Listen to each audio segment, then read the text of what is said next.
A 72-year-old veteran, Earl Johnson, was humiliated in broad daylight when a local officer struck him without cause.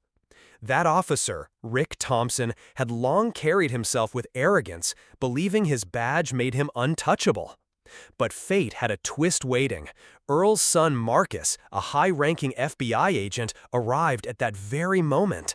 And just wait until you hear how the tables turned and why this story ends with justice served in the most powerful way. It was supposed to be just another ordinary afternoon in Birmingham, Alabama. The sun was heavy in the sky, the kind that bakes the sidewalks and makes the air ripple above the streets. A small grocery store buzzed with quiet life, parents carrying bags, kids running ahead, neighbors chatting on the corner. Among them walked Earl Johnson, a 72-year-old veteran. His back was slightly bent with age, but his steps carried the calm dignity of someone who had seen much and endured more. He leaned on his cane, a brown paper bag tucked under his arm, filled with nothing more than bread, milk, and a few small groceries. For him, this was just a simple walk home. Then it happened. The sharp screech of tires cut through the calm like a blade. A police cruiser swerved onto the curb, jolting everyone's attention. Doors slammed, and out stepped Officer Rick Thompson. His boots struck the pavement with authority, his jaw clenched, his eyes scanning with that cold look everyone in the neighborhood knew too well. Rick was the kind of cop whose presence never meant safety, only tension. People whispered about his reputation, too quick to escalate, too harsh on those who didn't fit his idea of respect. And today, his gaze locked on Earl. "Where you headed, old man?" Rick's voice cracked like a whip, sharp, loud, meant to intimidate. Earl turned, startled but steady. "Just heading home, officer. Bought a few things for supper." His tone was calm, respectful, the way a man raised in another era had learned to speak. But Rick wasn't listening. He didn't want explanations. He wanted control. With a smirk tugging at the corner of his mouth, he stepped closer and jabbed his hand against Earl's cane, knocking it aside. The veteran stumbled, catching himself with effort. "You're nothing but trouble," Rick muttered under his breath, loud enough for the crowd to hear. And then, before anyone could react, the unthinkable happened. Rick raised his hand and struck Earl across the face. The sound was sharp, shocking. It echoed against the storefront windows. Earl staggered backward, his paper bag ripping open. The loaf of bread tumbled to the ground, the carton of milk burst, spilling white liquid across the hot blacktop, running down between the cracks in the pavement. The street froze. Mothers pulled their children close. A man dropped his phone mid-text. The only sound was the carton rolling, leaking until it stopped against the curb. Earl's hand went to his cheek, his eyes wide, not with pain, but with disbelief. He had faced battles overseas, worn the uniform of his country, yet here he was, humiliated in front of strangers for no reason at all. And the crowd, stunned into silence, could only watch. For a long moment, the street seemed frozen. The everyday rhythm of life, footsteps, chatter, car engines, all of it fell silent, as if the world itself was holding its breath.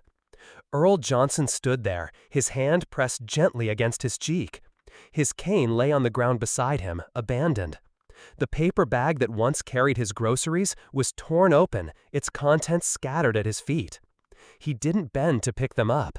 Instead, he simply stood, shoulders trembling, the weight of humiliation pressing down harder than any physical blow could. It wasn't the sting on his skin that hurt him most.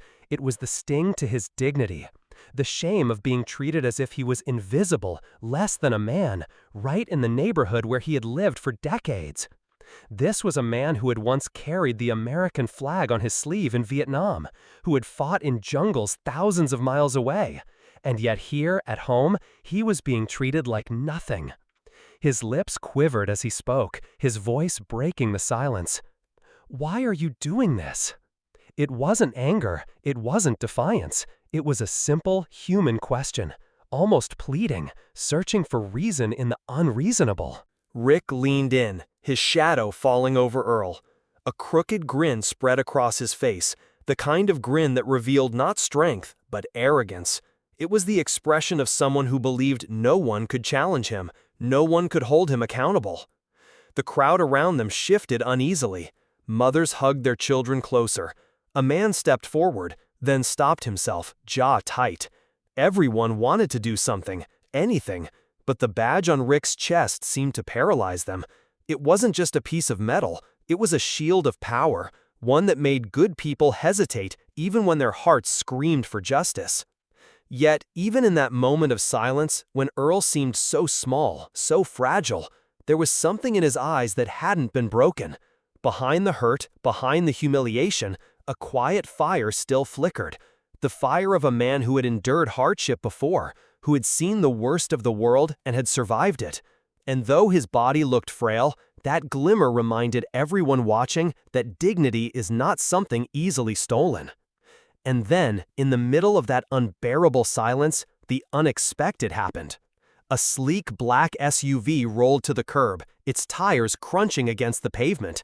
The doors opened, and from it stepped a tall man in a dark suit. He didn't need to announce himself. His presence alone commanded attention. His stride was steady, his shoulders squared, his expression sharp with focus. It was Marcus Johnson, Earl's son. But not just any son. Marcus was known across the state as a high-ranking FBI agent, the kind who built his career on rooting out corruption and bringing down men who thought they were untouchable. The crowd stirred. Whispers rippled through the silence. Everyone could feel that something had shifted. "Dad?" Marcus's voice carried across the street, deep and thunderous, as he spotted Earl on the ground. The way he said it wasn't just shock, it was fury restrained, a storm just waiting to break. Earl's eyes filled, his voice trembling as he pointed toward Rick. "He hit me, son. He just hit me." For a split second, time seemed to stop. The words hung in the air like a spark over dry grass. Rick's smirk, the same cruel grin that had carried him moments ago, faltered. His eyes widened slightly as recognition dawned. He had not just humiliated a frail old man, he had humiliated the father of someone with the power to hold him accountable. Marcus didn't hesitate. He moved forward, every step deliberate, pulling his badge from his jacket and holding it high for all to see. His voice, low but razor-sharp, cut through the tension like steel. "You just assaulted a decorated veteran, my father." The words landed with the force of a gavel. The crowd, which moments earlier had been silent in fear, now felt a different fire stirring inside them. They had witnessed injustice, but now they were witnessing justice rise in front of them. The air itself seemed charged, heavy with anger, not just Marcus's, but the anger of every witness who had stood frozen. What had been fear just moments ago began to transform into something else entirely: righteous fury. Marcus didn't need to raise his hand. He didn't have to. His authority was something deeper, something that lived in his very presence. The law was his weapon, and justice was the force that carried his words. His voice rang out, calm but unshakable. "Drop your weapon on your knees." Rick's breath caught. For the first time that day, the swagger drained from him. The badge on his chest, once a shield, now felt like a burden pulling him down. He hesitated, his hand twitching as if his pride wanted to resist. But before he could act, the sound of more car doors opening filled the air. From the black SUV, men and women in dark suits emerged, moving with the unmistakable discipline of federal agents. Their badges flashed in the sunlight, their presence undeniable. The crowd gasped, then roared. The same neighbors who had moments ago stood frozen in fear now erupted in cheers. Phones were raised, people shouted encouragement, some even clapped their hands above their heads. Rick's face drained of color. The arrogance that had fueled him shrank to nothing as cold steel cuffs closed around his wrists. On the very street where he had humiliated Earl, he now stood exposed, pale, trembling, and powerless. Earl, who just minutes earlier seemed so fragile, straightened his back. His son's arm was there, steady and firm, a reminder that dignity, once bruised, could rise again. The sting on his cheek was nothing compared to the justice unfolding before his eyes. Tears welled in the eyes of bystanders. Mothers held their children close, whispering that this was what true justice looked like. Men who had stayed silent now applauded, voices breaking as they shouted words of support. For the first time that afternoon, the neighborhood didn't feel weighed down by fear. It felt lifted by hope. The balance had been restored. The weak had been defended. The corrupt had been brought low. And a father's dignity had been avenged by a son who carried justice not just in his badge, but in his very soul.